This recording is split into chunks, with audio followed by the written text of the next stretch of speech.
All right, so we've got cell references down. Now we're ready to jump into building basic formulas or calculations utilizing Microsoft Excel.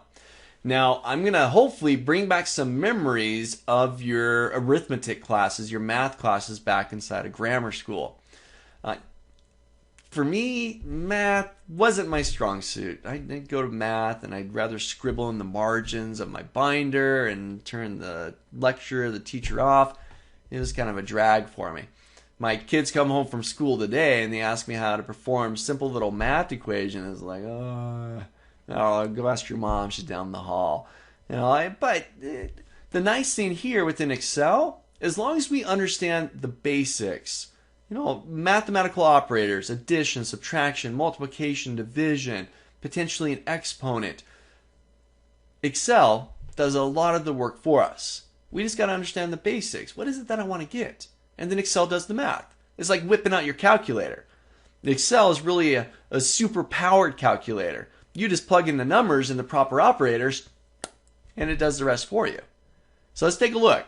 Using cell references, using standard mathematical operators like addition and subtraction, multiplication, and so on, we're going to perform some calculations here.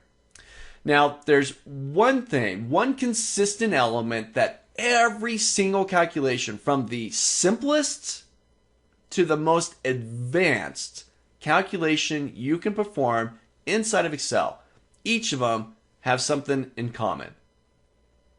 I was talking about earlier entering different types of data. Formulas or calculations are a type of data. But in order for Excel to recognize that you are entering a calculation, a formula, you start them with an equal sign. And again, this is true from the simplest to the most advanced formula you can create inside of Excel. You always start them with an equal sign. Take a look. So I want to calculate, I want to add up my dollar amounts here, my money for the month of January. So I'm going to click inside of cell B10. That's where I want my total to be.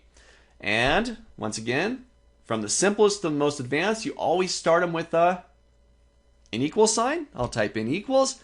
That just lets Excel know that, oh, hey, what you're about to do here is a formula, a calculation. All right, so now I want to add up those values right there. Now I could do this. I could say 1,200. That's how much I spent for rent, right? Plus 50. I'm just using an operator here, mathematical operator, addition, just the plus symbol. Plus 100, plus 300, plus 50. Right there, I've just grabbed the $1, 2, 3, 4, $5 amounts that I have there for my different bills for January. Equals this, plus this, plus this, plus this.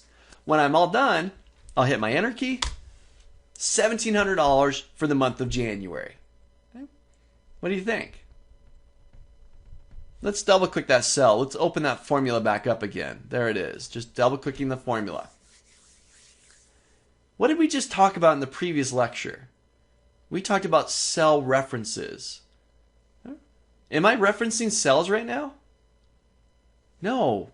I'm referencing dollar amounts. I'm actually referencing values rather than addresses, cell references. Which means, take a look, which means if I change something, like this is 1,200, let's say I change it to 1,500. Hit my enter key. Ooh. It's still 1,700. That should have jumped up by $300, right? That's not right. Well, the reason why, my formula is still looking at 1,200, even though that cell up above changed its value. So this is where the importance of cell references come into play. So let me get rid of this. I'm going to select that B10 cell and hit my delete key on my keyboard. Just wipe it out. Gone. Let's do this the proper way. So once again, all formulas, they start with what? In equals. Now, rather than referencing the cell values, 1,500 plus 50 plus 100 plus 300 and so on, what am I going to reference? The cells, the addresses. So I'm going to say B5, and I love this part. This was introduced in Excel 2003. B5. I can see that I just highlighted cell B5, and it color-coded it. They're blue. Now I bring in my operator, my mathematical operator, addition, plus, what's next? B6, color-coded once again, plus B7, plus B8, plus B9. Look at that. I'm now building a formula referencing the cell's location, their addresses. B5 plus B6 plus B7 plus B8 and so on. And I get this nice little color coding. This is especially helpful when you have cells all over the place within a worksheet. B5 and H20 and J2000 and so on. Nice color coded so you can visually see what cells you're referencing. Great for controlling errors within your formulas. Now I'm all done. I'll hit my enter key. There's my 2000. Great. Now let's update this value again. It shouldn't be 1500. That should be 1200. So I'll double click and just change that. Hit my enter key. And I've updated the formula back to 1700 because I'm referencing the cell's address, B5, B6, rather than their values.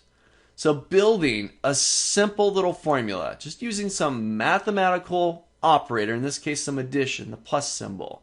We could do subtraction, minus, division with the forward slash, multiplication with the asterisk.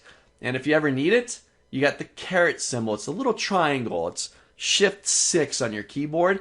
This will be your exponent. Mathematical, simple formulas. Excel's doing the math. You just got to build the formula yourself. So practice this. I'm going to hit my enter key here, get my 1700 back. Drop in February's total, March's total. Do a total for rent, for phone. Do this inside the E column. Practice building some formulas here. Get a feel for building your formulas. And remember, always start them with what? Your equal sign. Try it out.